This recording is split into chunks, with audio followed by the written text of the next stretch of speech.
hoje à noite.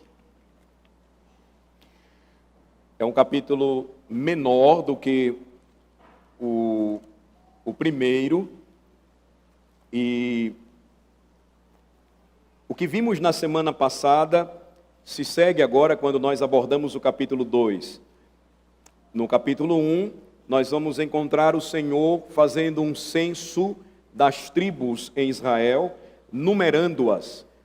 E daí vem o nome mais popular deste livro, que tem o seu título original, No Deserto, ou seja, que é a narrativa da continuação da peregrinação do povo no deserto, mas que estava sendo já numerado pelo Senhor, porque estava sendo organizado para uma grande batalha. É o que o capítulo 2 vai tratar hoje, sobre esta organização das tribos, a sua preparação para a guerra. Isso deveria ser de forma organizada, obviamente. Então, já vimos que essas instruções, embora pareçam estranhas para nós, elas tiveram uma razão muito clara e bíblica, como lemos na liturgia desta noite, em 1 Coríntios capítulo 10. Este livro, repito, foi escrito para nós, foi escrito para os crentes, e é de vital importância que todos entendam isso nesta noite. Então, Números não é apenas um livro obscuro e que traz histórias interessantes para nós do Antigo Testamento, mas narra eventos, segundo a palavra apostólica, que foram escritos por Moisés, sob inspiração do Espírito Santo, para você e para mim também.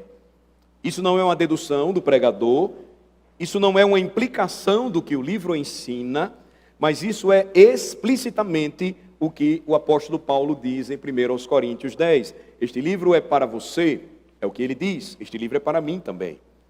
É um livro sobre santificação, é um livro sobre a vida cristã, é um livro ambientado no deserto, e este livro é sobre o povo de Deus caminhando neste deserto, e à medida em que caminha nele, cresce sob a graça de Deus. E veja, não há tema mais interessante então para nós neste mundo.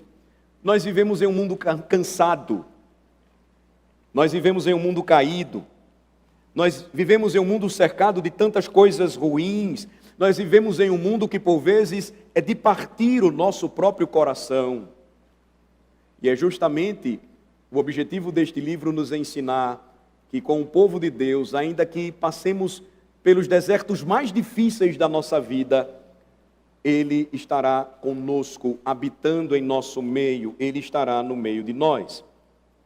Então, este livro oferece uma biografia, eu diria, das cicatrizes, das marcas deste povo de Deus no deserto. E, veja, eles não vão sair de lá com uma boa aparência, mas não seria este exatamente o tipo de livro que nós precisamos hoje, porque imaginem se os nossos corações pudessem ser abertos publicamente aqui, diante dos nossos amigos, dos nossos irmãos, como o Senhor rasgou e abriu o coração de seu povo no deserto. E o apóstolo Paulo nos diz que nós devemos aprender com isso, nós devemos aprender com eles, por isso que nós devemos estudar seriamente este livro. Hoje à noite, eu gostaria de tratar com vocês pelo menos 6 verdades que podemos aprender com o capítulo 2 em Números. Então, eu vou fazer como na mensagem passada, à medida em que estivermos acompanhando a leitura do capítulo 2, que você procure identificar esses 6 pontos ou 6 verdades que eu vou procurar depois tratar com vocês baseados neste capítulo. Então, eu não vou fornecer para vocês o esboço, claramente, do sermão, mas um exercício para todos nós. Por quê? Vamos tentar pensar e procurar por 6 verdades em particular, à medida em que fizermos a leitura do capítulo 2, e seguimos então tratando desses 6 pontos. Primeiro, procure perguntar a si mesmo, antes de tudo, o que significa toda essa organização das tribos ordenada por Deus. Como o povo de Deus deveria se parecer a partir da organização ordenada em Números 2. Esse é o primeiro ponto. Segundo, pergunte a si mesmo: quem está no centro do povo de Israel enquanto o Senhor está preparando toda essa organização para a guerra? Esse é o segundo ponto. Terceiro, pergunte a si mesmo: em que Deus está vivendo, onde Ele está habitando, enquanto o povo de Deus habitava em tendas, atravessando o deserto? Quarto, pergunte também a si mesmo: as tribos de Israel, quão distantes estavam e o que há entre elas e a Arca da Aliança no meio dessa organização para a guerra? Você vai perceber que o Senhor vai organizar as tribos que deveriam marchar para Canaã, no deserto, de forma organizada. Procura perceber quão longe eles estão e o que há entre eles e a Arca da Aliança no meio dessa formação, e é uma formação militar, eu vou mostrar para vocês já já, e o que é que tudo isso nos ensina sobre o nosso Deus. Quinto lugar, eu gostaria que você observasse que há um mandamento específico para a colocação de todos em Israel nesta organização. E que você se perguntasse o que isso ensinará para você sobre o lugar designado por Deus para você no meio do povo, no meio da igreja. Por fim, em sexto lugar, eu quero que você lembre que esta formação é aquela que veremos com os nossos próprios olhos, pela graça de Deus, novamente um dia. Então são esses 6 pontos que nós vamos procurar considerar esta noite. 6 coisas que eu quero que você observe esta noite, lendo esta grande passagem, e eu vou então agora fazer a leitura e depois eu vou trabalhar com vocês estas 6 considerações. Números 2. Disse o Senhor a Moisés e a Arão: os filhos de Israel se acamparão junto ao seu estandarte, segundo as insígnias da casa de seus pais. Ao redor, de frente para a tenda da congregação, se acamparão. Os que se acamparem ao lado oriental, para o nascente, serão os do estandarte do arraial de Judá, segundo as suas turmas. E Naasson, filho de Aminadab, será príncipe dos filhos de Judá. E o seu exército, segundo o censo, foram 74.600. E junto a ele se acampará a tribo de Issacar. E Natanael, filho de Zuar, será príncipe dos filhos de Issacar. E o seu exército, segundo o censo, foram 54.400. Depois, a tribo de Zebulon, e Eliabe, filho de Elom, será príncipe dos filhos de Zebulon. E o seu exército, segundo o censo, foram 57.400. Todos os que foram contados do arraial de Judá foram 186.400, segundo as suas turmas, e estes marcharão primeiro. O estandarte do arraial de Ruben, segundo as suas turmas, estará para o lado sul, e Elisur, filho de Seduur, será príncipe dos filhos de Ruben. E o seu exército, segundo o censo, foram 46.500. E junto a ele se acampará a tribo de Simeão. E Selumiel, filho de Zurizadai, será príncipe dos filhos de Simeão. E o seu exército, segundo o censo, foram 59.300.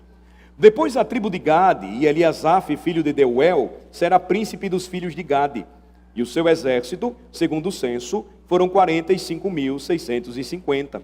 Todos os que foram contados no arraial de Ruben foram 151.450, segundo as suas turmas, e estes marcharão em segundo lugar. Então partirá a tenda da congregação com o arraial dos levitas no meio dos arraiais. Como se acamparem, assim marcharão, cada um no seu lugar, segundo os seus estandartes. O estandarte do arraial de Efraim, segundo as suas turmas, estará para o lado ocidental. E Elisama, filho de Amiúde, será príncipe dos filhos de Efraim. E o seu exército, segundo o censo, foram 40.500. E junto a ele a tribo de Manassés, e Gamaliel, filho de Pedazur, será príncipe dos filhos de Manassés. E o seu exército, segundo o censo, foram 32.200. Depois a tribo de Benjamim, e Abidã, filho de Gideone, será príncipe dos filhos de Benjamim. O seu exército, segundo o censo, foram 35.400. Todos os que foram contados no arraial de Efraim foram 108.100, segundo as suas turmas, e estes marcharão em terceiro lugar. O estandarte do arraial de Dan estará para o norte, segundo as suas turmas, e Aiezer, filho de Amizadai, será príncipe dos filhos de Dan. E o seu exército, segundo o censo, foram 62.700. E junto a ele se acampará a tribo de Asser, e Padiel, filho de Ocrã, será príncipe dos filhos de Asser. E o seu exército, segundo o censo, foram 41.500. Depois a tribo de Naphtali, e Aira, filho de Enã, será príncipe dos filhos de Naphtali. E o seu exército, segundo o censo, foram 53.400. Todos os que foram contados no arraial de Dan foram 157.600. E estes marcharão no último lugar, segundo os seus estandartes. São estes os que foram contados dos filhos de Israel, segundo a casa de seus pais. Todos os que foram contados dos arraiais, pelas suas turmas, foram 603.550. Mas os levitas não foram contados entre os filhos de Israel, como o Senhor ordenara a Moisés. Assim, fizeram os filhos de Israel conforme tudo que o Senhor ordenara a Moisés. Se acamparam segundo os seus estandartes, e assim marcharam, cada um segundo as suas famílias, segundo a casa de seus pais. Veja, mais uma vez, uma leitura curiosa, envolvendo muitos números, uma quantidade impressionante de guerreiros, separando-se a tribo de Levi, que era a tribo dos sacerdotes.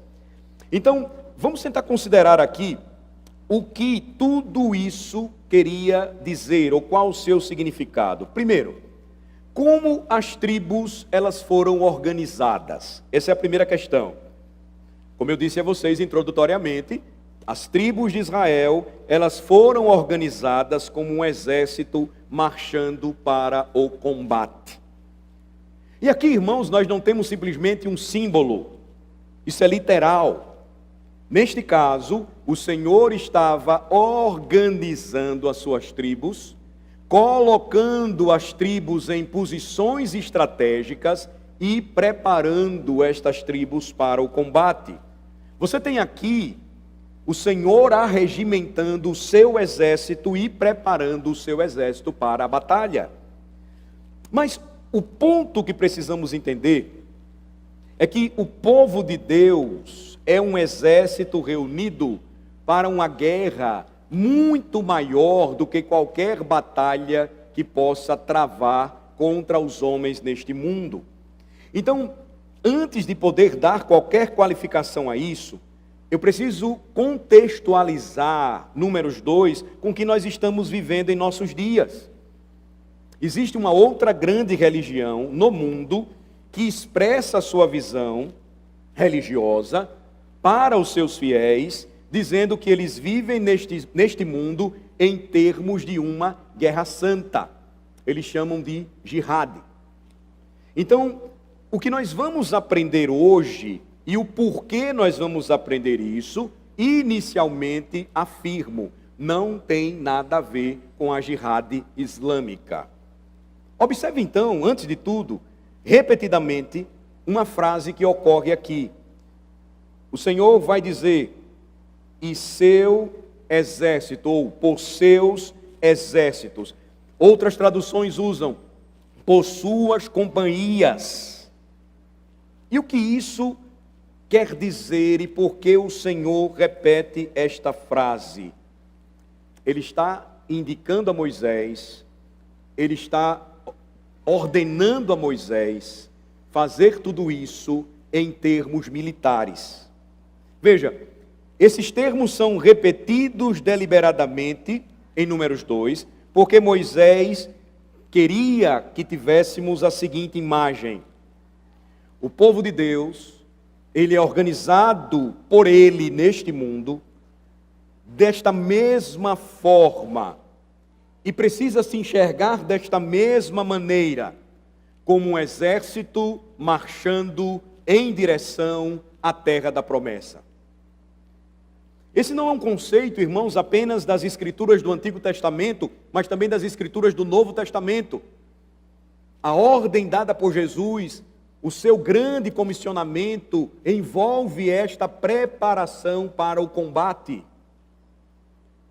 Organiza a igreja para que ela caminhe e marche para conquistar a terra prometida.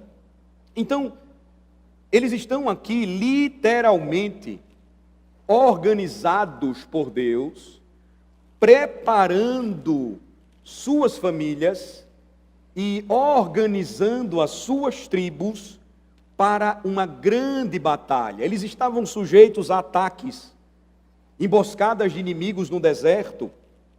Há uma razão, por exemplo, observem, porque a tribo de Dan, ela deveria ficar à esquerda, e ela deveria sair por último na ordem dessa marcha, porque é dito na Bíblia que os danitas eram particularmente bons durante a guerra. Eram bons combatentes, eram bons guerreiros. Agora, se você tivesse um flanco vulnerável, uma retaguarda que pudesse ser atacada, onde você colocaria os melhores soldados? Deus pensou muito bem nisso. Então os danitas, eles deveriam sair por último, na ordem da marcha, e deveriam ficar no ponto mais frágil, onde o povo de Deus poderia ser atacado. Moisés também queria que você entendesse que esta é uma formação de combate, mas ainda compreendesse que há uma mensagem maior para nós. Por quê? Porque assim como nós estudamos no segundo livro da Bíblia, o livro do Êxodo, irmãos, e esta é uma mensagem que nós vamos ver repetidamente aqui em Números. O que nós vamos notar, e vimos também na semana passada, é que o Senhor está convocando o seu povo. O Senhor está chamando o seu povo para se posicionar, estar a postos, vigiar e orar para não cair em tentação.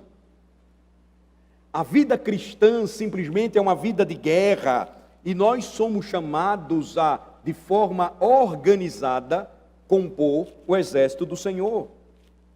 Então, a gente aprende isso às vezes desde criança nas igrejas, e nós achamos que isso depois deve ficar confinado aos departamentos infantis, onde nós aprendemos cânticos de guerra, vem com Josué lutar em Jericó e daí por diante, quando na verdade a nossa vida toda cristã, ela envolve essa organização, esse planejamento, essa estratégia de combate, porque o nosso general, o capitão da nossa salvação, Jesus Cristo, nos entregou uma grande comissão.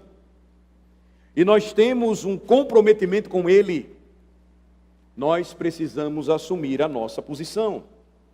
E veja, um dos maiores problemas da nossa vida cristã é não acreditar que tudo isso seja real para nós hoje. E isso faz com que nós não nos comportemos como verdadeiros soldados, não nos portemos como verdadeiros sentinelas. Queremos que a vida cristã seja mais parecida com um cruzeiro de férias. Nós queremos que a vida cristã pareça mais para nós como os feriados que temos em nosso país. E aqui está Deus, bem no início da sua Bíblia, nos lembrando que Ele não chamou o seu povo para uma colônia de férias. Ele não convidou o seu povo para os feriados. Ele o arregimentou para a guerra. Agora, preciso voltar e falar rapidamente que esta guerra é completamente diferente da jihad, que foi propagada não apenas pelos extremistas, que são seguidores do Islã, mas pelo profeta do Islã e pelo Corão, que é a base do Islã, e tem sido mantida por mais de 13 séculos pelos muçulmanos. Não tem nada a ver com isso. Esta guerra para a qual somos chamados não é nossa conquista para tornar o mundo subserviente a nós. Esta é uma guerra contra o mundo, a carne e o diabo. E é uma conspiração para nós, na qual buscamos abençoar o mundo, servi-lo por amor a Deus, vê-lo desfrutar dos favores e bênçãos que Deus nos concedeu. E então, irmãos, esta ofensiva a qual somos chamados, ela não é egoísta. Ela não faz mal ao nosso próximo, aos semelhantes a nós, criados à imagem de Deus, não. Deus a projetou para que fosse um bem eterno para todos aqueles que crescem. Então não há absolutamente nenhum ponto de comparação entre a visão da vida como uma guerra entre o cristianismo e o islamismo. Não. Eles são 180 graus opostos. Mas nunca devemos esquecer que a vida cristã é uma batalha. Quando é que ela cessa? Quando nós morremos. Quando é que tudo para? Quando nós descansamos do Senhor. Enquanto isso, o cristão nunca se aposenta. Ele sempre terá um lugar para servir no exército de Cristo. Um cristão não se reforma no sentido de militarmente cessar de trabalhar. Enquanto ele envelhece, o Salmo 22 nos lembra, ele tem um vigor renovado do Espírito para servir ao Senhor agora no status em que ele se encontra. Mas ele nunca para de servir. Eu conheci uma senhora piedosa da igreja. Quando a conheci, ela não vinha mais para a igreja, ela não tinha mais condição de vir. Mas ela continuou servindo no exército de Cristo. De que maneira? Ela orava pela igreja toda. Ela fazia isso todos os dias. Dona Maria nunca deixava de orar pela igreja do Senhor. Quando ela parou de fazer isso? Quando o Senhor a chamou à sua presença. Nós nunca deixamos de servir no exército de Deus. Essa é a primeira verdade que nós encontramos aqui em Números 2. Segundo lugar, quem está no centro dessa formação militar? Poderíamos fazer a pergunta, primeiramente, desta forma: o que está no centro desta formação? Segundo a leitura de Números 2, a tenda da congregação ou a tenda do encontro. Uma referência ao tabernáculo de Deus. Quem está dentro do tabernáculo, principal representação de Deus entre o povo? A Arca da Aliança. E o que é a Arca da Aliança, segundo a Bíblia? A manifestação visível, tangível, simbólica da proximidade da presença de Deus com o seu povo. Então, nessa formação toda organizada por Deus, quem está no meio dessa formação? Ele próprio, o próprio Deus. O próprio Deus, Moisés está nos lembrando, está no centro da nossa vida, no centro da nossa missão, do nosso propósito neste mundo. Deus é o nosso rei, Ele está no centro desta formação organizada pelo Senhor para que o povo marchasse e conquistasse a terra da promessa. A história diz que o faraó, dos dias do Êxodo, dos dias de Moisés, se chamava Ramsés II. Ramsés II ordenou seus exércitos, quando ele saiu para a batalha, o que poderíamos estimar aí, aconteceu 100 anos antes do que nós estamos lendo aqui. E você sabe como Ramsés ordenou o seu exército? Desta mesma maneira que Deus está organizando agora o povo de Israel. Em outras palavras, Deus estava ordenando a Moisés dar informações ou ordens de uma formação militar que os israelitas já teriam reconhecido. Porque o faraó fazia da mesma maneira. Os filhos de Israel teriam visto essa formação de batalha e Adivinhem onde a tenda do rei Faraó Ramsés estava em sua formação? Bem no meio. O rei estava no meio. Então, quando a tenda da congregação, o tabernáculo, se localizou no meio, o povo compreendeu de imediato a lição.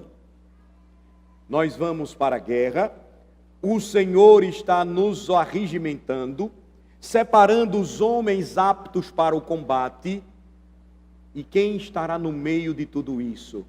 O próprio Deus. O rei está no meio. Deus está bem no centro de tudo isso. Veja, a formação está diante de todos eles e a mensagem é inconfundível. Olhe novamente para o verso 17, por favor. Então partirá a tenda da congregação com um arraial dos levitas no meio dos arraiais. Como se acamparem, assim marcharão, cada um no seu lugar, segundo os seus estandartes, segundo as suas bandeiras. O rei estava presente o tempo todo. O rei estava no coração de tudo isso. Deus estava no centro, no meio de toda aquela formação. Ele é quem daria a liderança real. Deus é quem é o centro da nossa vida, da nossa missão e do nosso propósito neste mundo. E quando vivemos de outra forma como cristãos, as coisas sempre darão errado. Ele iria no meio, ele estaria com o povo, ele os lideraria. O povo tinha essa garantia, eles não iriam sozinhos para essa conquista. O rei está conosco, ele está no meio de nós. Terceiro, em que Deus está vivendo no meio da formação? Obviamente, no tabernáculo. Veja, era a tenda mais bonita, era a tenda mais luxuosa, era a tenda mais exuberante, mas que caberia neste santuário. O Deus que criou o universo pelo poder de sua palavra, o Deus que detinha todo o poder, estava vivendo em uma tenda, em meio a um acampamento no deserto, enquanto o seu povo marchava por esse deserto rumo a Canaã. Mais uma vez, irmãos, esta noite, enquanto adoramos ao Senhor, nós aprendemos sobre a gloriosa verdade da onipresença de Deus. Deus está presente em todos os lugares. Deus está presente constantemente conosco. Ele está em todo lugar, diz a Bíblia, mas esta passagem nos lembra de uma maneira especial que Ele está extremamente perto de nós. Ele estava no meio das tribos. Isso é impressionante, porque quando você continua a ler a história do povo de Deus, você vai chegar no segundo livro de Samuel. No segundo livro de Samuel, já tendo conquistado Canaã, conquistado Jerusalém, e a cidade se tornou a sede de todo o reino, Deus já havia estabelecido uma linhagem de onde viria o Messias, a linhagem do rei Davi.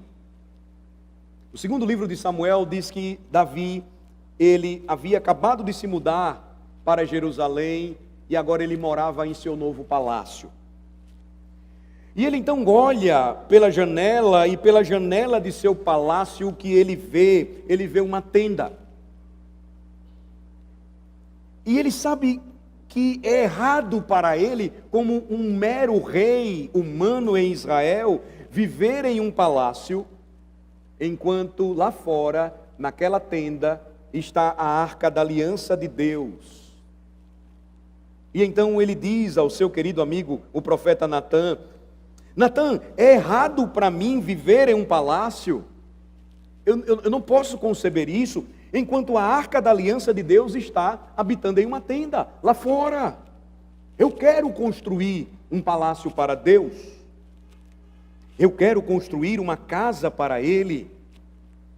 Eu quero construir um templo para o Senhor. E o livro de Samuel diz que Deus então vem a Natã naquela noite e ele diz: Natã, eu quero que você diga algo a Davi.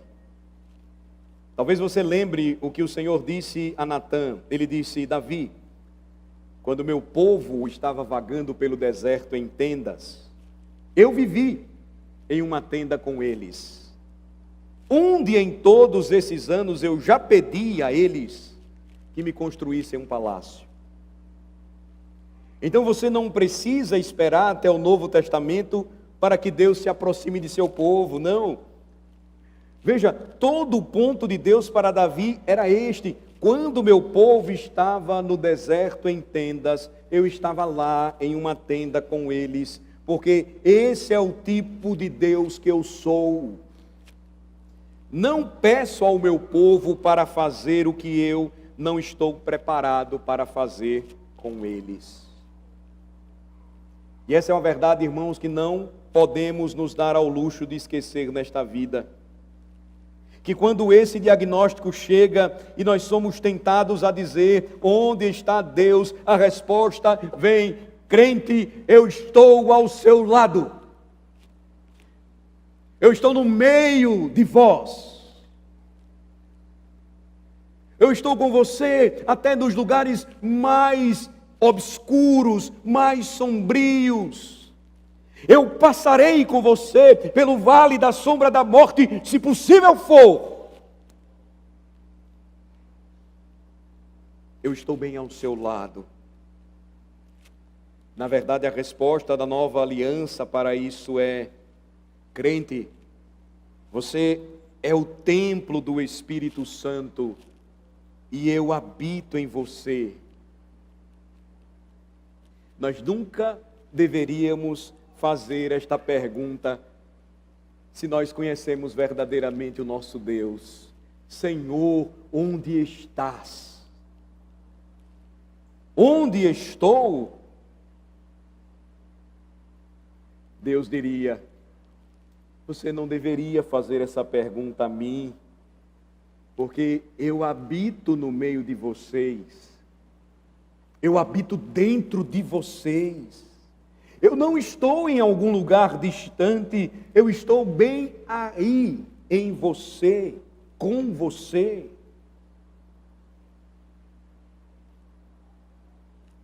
Quando passamos por aflições e sentimos que estamos sós, passamos por momentos em que achamos que ninguém mais vai nos ver. Passagens como essa na Bíblia nos ensinam esta verdade gloriosa. Deus estava ensinando ao povo: eu estou bem aí com você. E sabem de uma coisa? Não preciso ler um livro sobre seus sofrimentos. Eu estou bem aí com você. Não preciso que me expliquem em segunda mão o que o sofrimento humano envolve, porque eu estou bem aí com você. Eu habito em você. Eu conheço você melhor do que ninguém. Deus então vive em uma tenda com o seu povo enquanto eles vagam no deserto, também habitando em suas tendas. E a Escritura diz que no Evangelho Deus também está perto de seu povo, na verdade, se revelando de uma maneira mais especial. Ele toma este povo e cada um desses membros do seu corpo e ele os torna templos do seu Santo Espírito. Toda vez que você for tentado a perguntar: Senhor, onde estás? Jamais esqueça, Ele está com você. Senhor, onde estás? Porque parece que eu estou longe. Ele vai lembrar: eu conheço o seu sofrimento porque eu habito dentro de você. Eu estou em você. Quarto lugar, onde estão as tribos? E aqui nós temos algo que precisamos reconhecer, porque nessas formações, As tribos externas, elas estão a alguma distância desta tenda do encontro, do tabernáculo de Deus. E na leitura você vai perceber, há pessoas entre essas tribos e a tenda do encontro. Na verdade, as tribos, elas estão provavelmente a 1 quilômetro nessa formação do centro onde estava Deus, representado na Arca da Aliança, naquele tabernáculo. Isso significaria pelo menos 10 campos de futebol. E aí você tem os sacerdotes e os levitas cercando esta tenda e estabelecendo essa distância aí. Agora, isso nos ensina algo interessante sobre manter Deus em reverência e temor e não se aproximar dele, exceto por meio de um mediador. Porque ninguém entrava naquela tenda, exceto por representação, por meio dos sacerdotes, por meio dos levitas. Nós já aprendemos isso. Era necessário a figura de um mediador. E agora, observe. Essa é a beleza de todo o livro de Números, para onde ele aponta. E nós olhamos para nós nos dias de hoje. Quando nós chegamos à mesa do Senhor, não existe nenhum levita e nenhum sacerdote entre nós e a mesa dizendo: calma, espera aí, você não pode chegar. Não. Você vê a Cristo e ele está sendo exibido através dos seus símbolos, pão e vinho que representam o seu corpo e o seu sangue. E esses símbolos nada mais significam do que o Cristo de braços abertos dizendo: venha até mim, coma e beba da minha mesa. Você não precisa mais de sacerdotes, você não precisa mais de mediadores. Eu sou o seu Salvador. O ministro, então, ele não se coloca na frente da mesa, mas ele se coloca atrás. Ele não se coloca no meio entre o povo e a mesa do Senhor, porque atrás da mesa o significado é que ele está servindo ao povo de Deus, porque você já recebeu esse acesso glorioso através da pessoa de Jesus Cristo. Veja como isso é interessante, porque João capítulo 1 vai tratar justamente a respeito dessa verdade. O próprio Senhor Jesus Cristo veio ao mundo e habitou entre nós e se fez carne, se aproximando de seu povo. Qual então é a nossa distância de tudo isso? Você vai percebê-la no final do Evangelho de João, quando um discípulo incrédulo chamado Tomé é chamado pelo próprio Senhor Jesus a enfiar os seus dedos em suas feridas.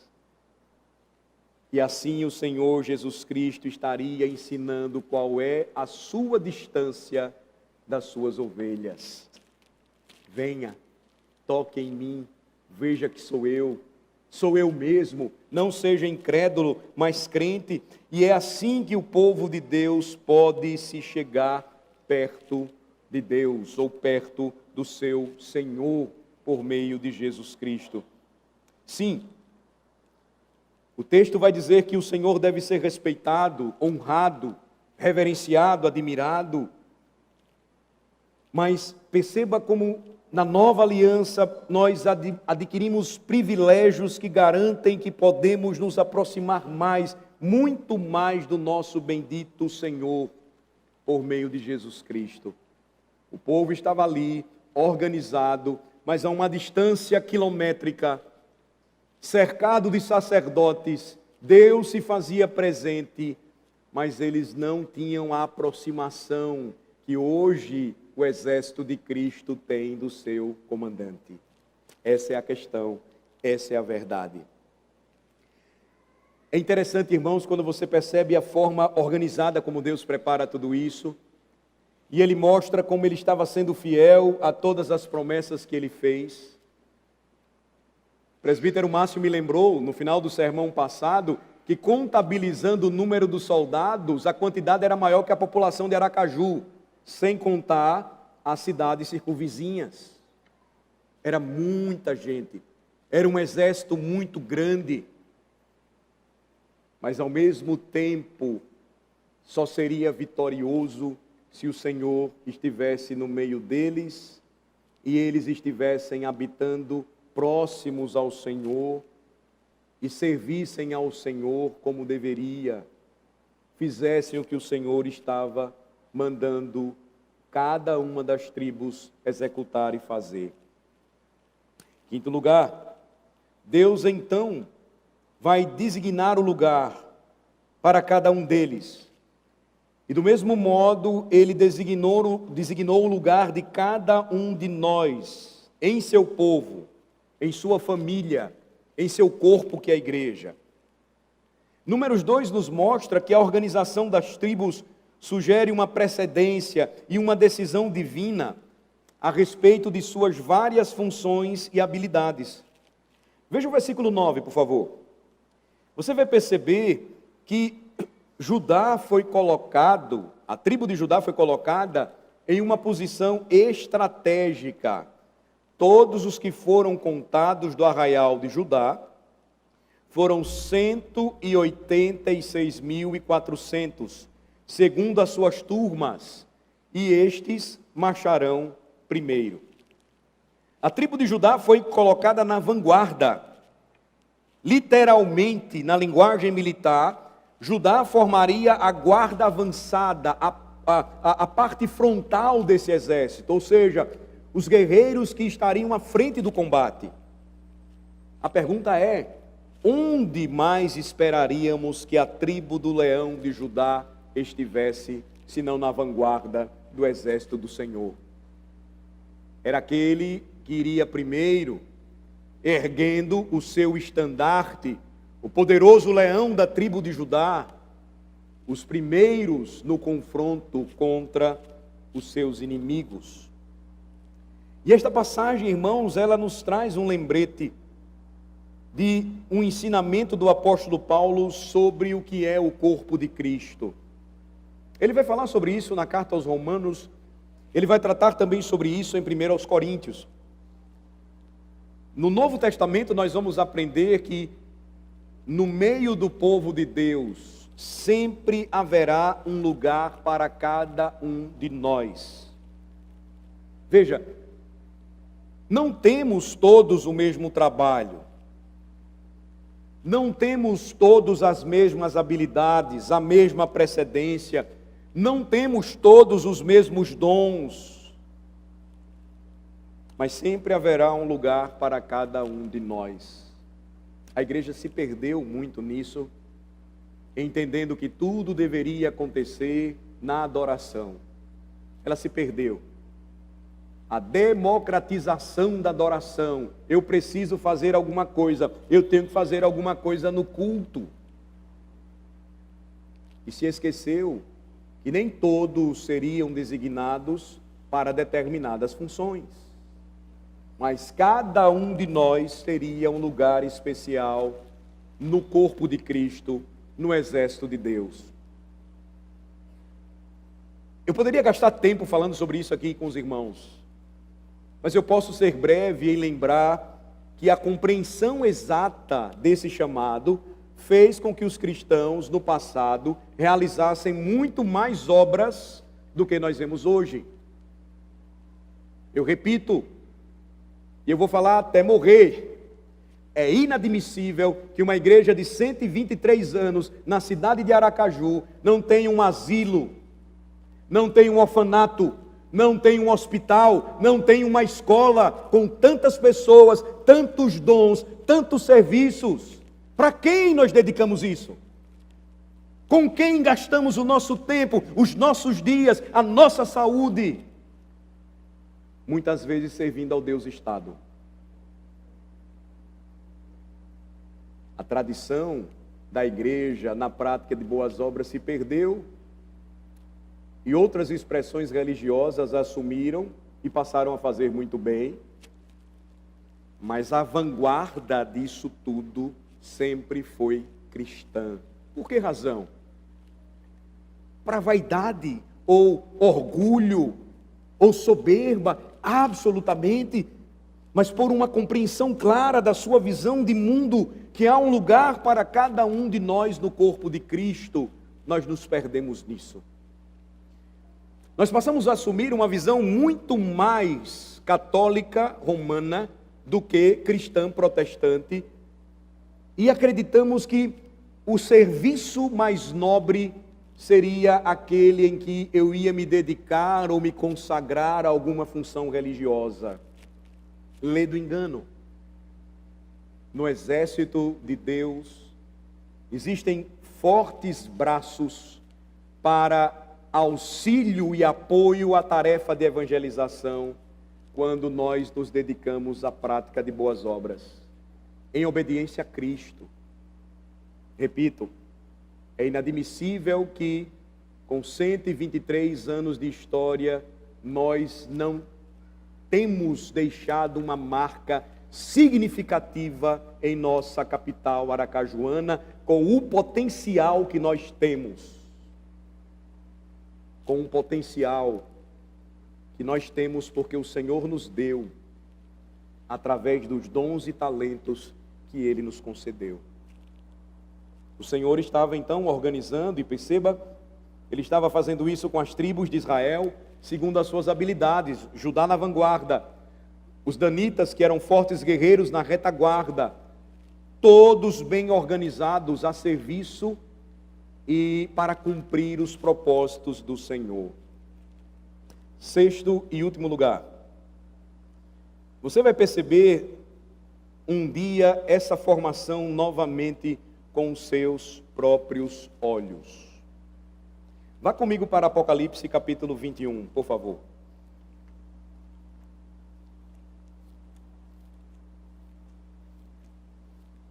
Apocalipse capítulo 21.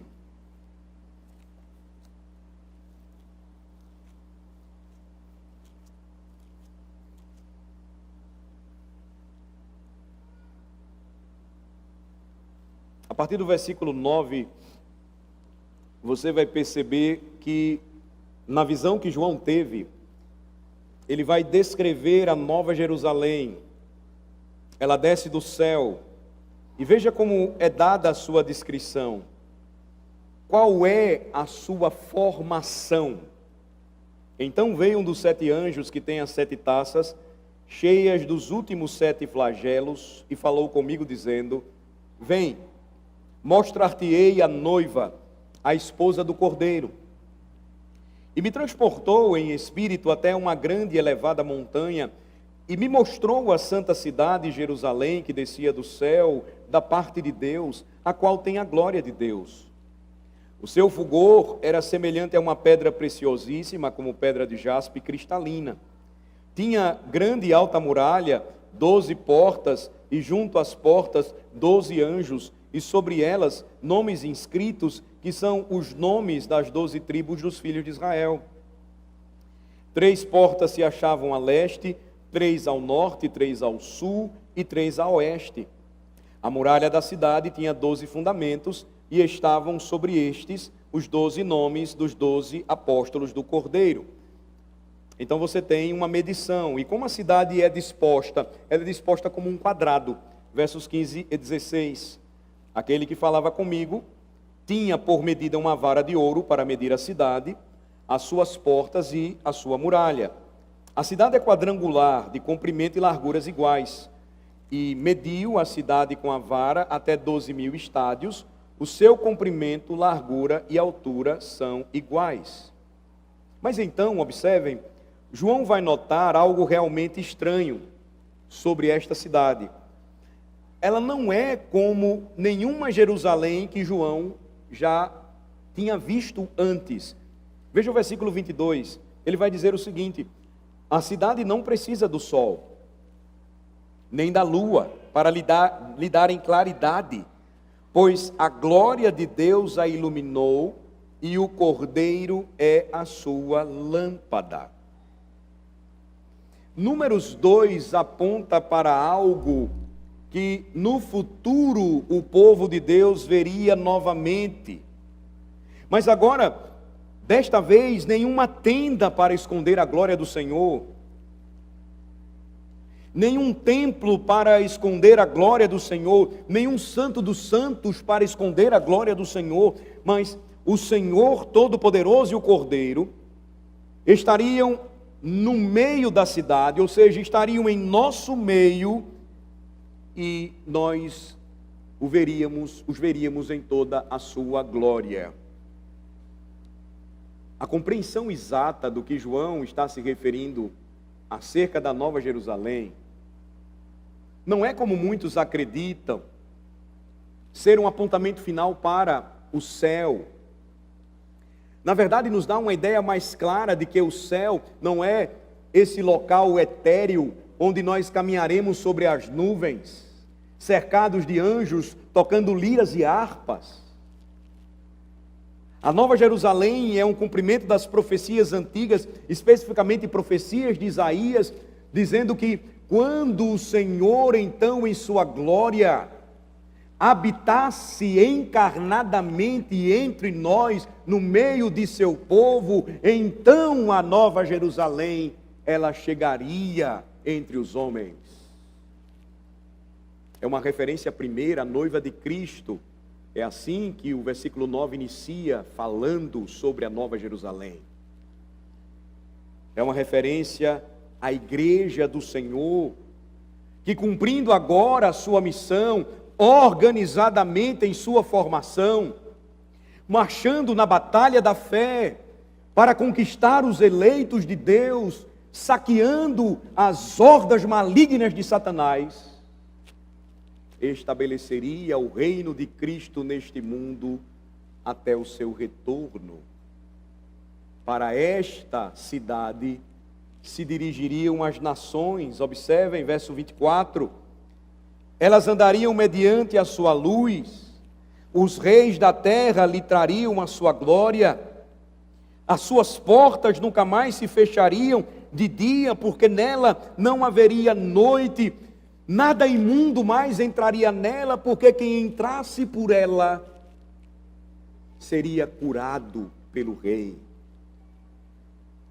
Os governos e as nações se submeteriam a ele, porque entrando por esta nova cidade, um símbolo da noiva de Cristo, a igreja, se submeteriam ao Senhor da igreja. A igreja estaria cumprindo o seu papel. Suas portas jamais se fechariam, porque através desta cidade santa, a oferta do Evangelho seria anunciada por gerações de forma livre e graciosa. Vinde a mim, todos vós que estáis cansados e oprimidos, e eu vos aliviarei. Tomai sobre vós o meu jugo e aprendei de mim, porque sou manso e humilde de coração, e achareis descanso para as vossas almas. Para ela seriam trazidas a glória e a honra das nações. Não haveria mais contaminação, verso 27, prática de abominação e mentira, pois conhecereis a verdade e a verdade vos libertará. Mas somente os inscritos no livro da vida do Cordeiro. Esse era o início de tudo, era o que João estava vendo. E no primeiro século, uma igreja diminuta e perseguida se tornaria o maior reino que os mundos, os governos e as nações jamais conheceram. É uma referência à igreja de Cristo Jesus. Tudo isso aponta para o fim. E por isso, nós começamos a ver aqui em Números aquilo que se concretizaria no final. Que essa formação novamente seria vista com os nossos próprios olhos, porque nós faríamos parte desta nova formação. E então, saberíamos um dia que também a nossa batalha iria se encerrar. Saberíamos um dia que toda batalha ela iria acabar. Quando nós vamos saber disso no fim de tudo? Quando você vai saber disso no final de tudo? Você saberá que soldados cansados no deserto precisam se lembrar de que haverá um tempo em que o exército nunca mais precisará se mover, marchar, porque contemplará no fim o capitão da nossa salvação. Verá o Senhor Jesus Cristo e todos os seus soldados neste dia final dirão: aleluia. A nossa batalha terminou. Não mais guerras, não mais pranto, não mais luto, nem mais dor. Porque as primeiras coisas já passaram. É para onde tudo aponta. É para onde tudo se encerra. É justamente sobre isso que Números começa a tratar, irmãos, e apontando para o Evangelho, nos mostra onde tudo isso um dia irá se encerrar.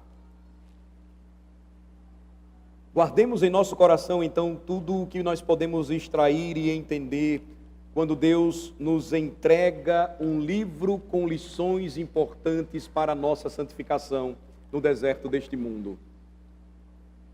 Pois se nós não guardarmos isso e pela fé buscarmos em obediência fazer o que o Senhor nos manda, entender o nosso lugar nesse exército, na igreja de Cristo Jesus, compreender qual é a batalha que nós estamos travando diariamente, quem está conosco habitando em nosso meio e que prometeu não vai nos deixar.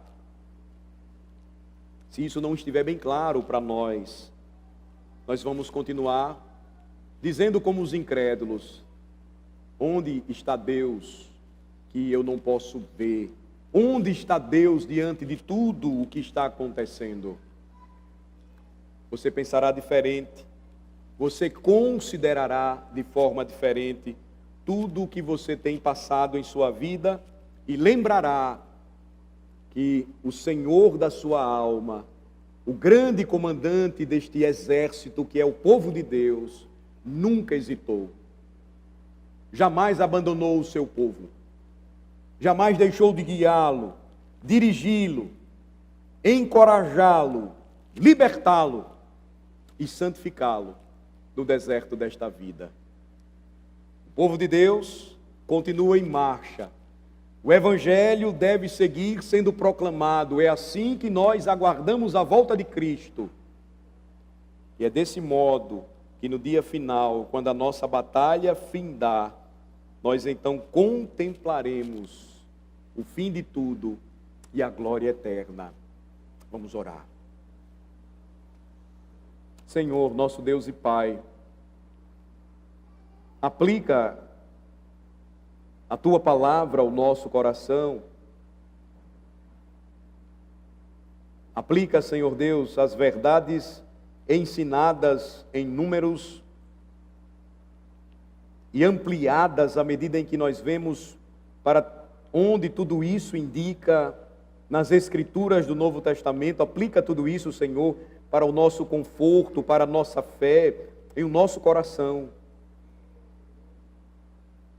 Verdades importantes para nós, que nos animam, que nos fortalecem, que nos dão direção, que aumentam a nossa fé. Verdades importantes que mostram o lugar de cada um dos teus servos no serviço da obra do Senhor, e como não podemos perder as oportunidades, não podemos deixar de fazer o que o Senhor nos manda fazer, e devemos colocar à disposição do Senhor nossos talentos e dons, a fim de que cada um de nós cumpra de forma habilidosa e graciosa o seu serviço neste grande exército da fé. Ensina-nos, Senhor, com tudo isso, que a nossa luta nunca será contra a carne e o sangue, nunca será contra os homens, mas contra o reino das trevas. E o que nós devemos fazer enquanto igreja do Senhor, como testemunhas do teu santo evangelho, proclamando a verdade de Deus, é libertar os cativos, aqueles que estão escravizados pelos seus pecados, cumprindo a ordem dada pelo Senhor e sabendo que assim o Salvador agirá e manifestará o seu poder e seguirá resgatando da morte e das trevas aqueles que se encontram perdidos. Aplica, Senhor, tudo o que ouvimos e que a Tua palavra mais uma vez traga conforto para a nossa alma, ao nosso coração, em nome de Jesus. Amém.